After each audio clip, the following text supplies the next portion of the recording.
try and wrap up with some of the questions that we've had from the audience. And there's a few, so let's try and get through a couple. Actually, Udi, I was going to bring the first one in for yourself, just because it was directed to yourself, so that makes it quite easy for me. So the question that we had for you, which is about the threat landscape as well, was what has changed in the cellularity threat landscape during the last year that makes cybersecurity so important? So if there's one thing that we can easily single out is new regulation and compliance. We've seen significant we've witnessed new regulations being introduced, existing regulation being enhanced, and it's not just recommendation, it has teeth. We've seen fines, we've seen personal liability, and that's really, from what we see in the market, roughly 2 out of 3 businesses are moving forward and bolstering their IT security solutions because of these regulations. We're talking, of course, about data privacy, the California Privacy Act, GDPR, where you get 20 million euro fines or part of your revenue. And you don't even need to be hacked.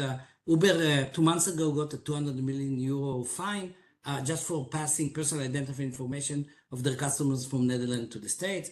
But it's also horizontal and vertical. Horizontal, we have the new NIST 2.0 regulation in North America, talking about the need for continuous monitoring of your asset and anomaly detection, not just across critical infrastructure, but across all sectors today, or UNR 155 for active security, anomaly detection in the automotive industry.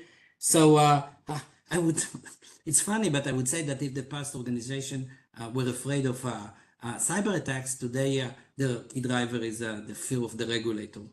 But it's as a plus, because that drives the ecosystem to develop new solutions and introduce new solutions that enables the organization to adopt best practices, just like they do with their existing IT and OT networks. Yeah, fantastic. No, thanks, Udi.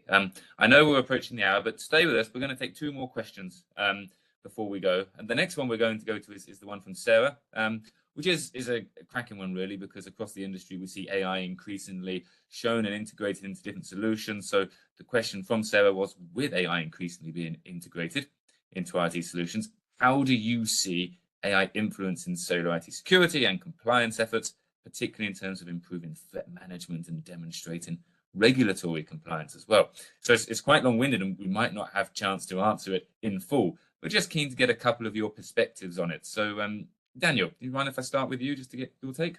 Yeah, sure. Thanks, Sarah, for the question. I think Udi talked quite a bit already about the regulatory compliance piece and how that fits with AI-based solutions. I'm going to chat maybe a little bit about the threat management piece around what we see from a MasterCard perspective in terms of the need for AI anomaly detection. We've been doing AI-based detection and prevention on our transactions for many years, 20 plus years. It's not new. What is new is that the access and ease of use from threat actors to use AI to attack us, the industry, the ecosystem. We used to have hundreds of PhDs with terabytes of data building training models, AI-based models. The attackers don't need that. The data's ubiquitous, it's everywhere, and AI tools are easy to access and use everywhere. So the shift now is the leveraging of AI by threat actors and criminals makes it so much easier for them to attack all sorts of different devices and vectors, where we as an industry have a lot more work to do to try and prevent these attacks and vulnerabilities from happening.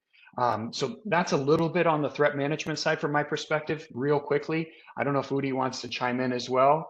Yeah, Udi, anything you want to add from your viewpoint? I absolutely agree. I would say that from our perspective, as trying to protect businesses and enterprises, AI is critical because it enables you to automatically learn and automatically detect the behavior of devices and detect unknown threats, because these devices all of them have unknown vulnerabilities, and so almost every non-standard attack is unknown, which is not the case in the enterprise space. So a solution that continuously learns and adapts and is able to alert on abnormalities is there's no other way of going about it. This is why the regulator, and usually they don't talk about specific solution, but here they did talk about anomaly detection.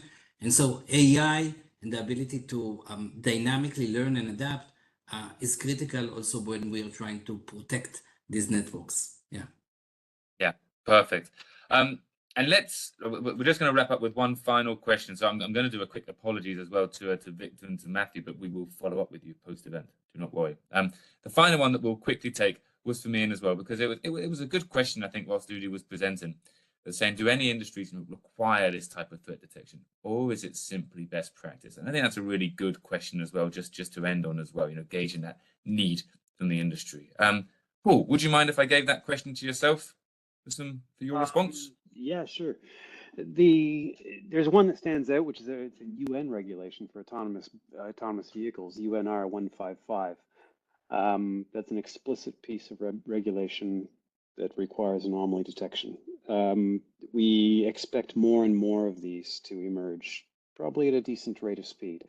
On a less explicit dimension, EV charging regulations in the UK have a 99% uptime requirement, which means anomaly detection as part of availability is an implicit requirement for that industry. And the same can be said for the whole host of critical national infrastructure use cases, telematics, healthcare, water, electricity, etc. And we, as is often the case in technology, the regulator is probably a little bit behind the malicious actors, but they are catching up at a high rate of speed. So if you're in any of those industries, keep your head up.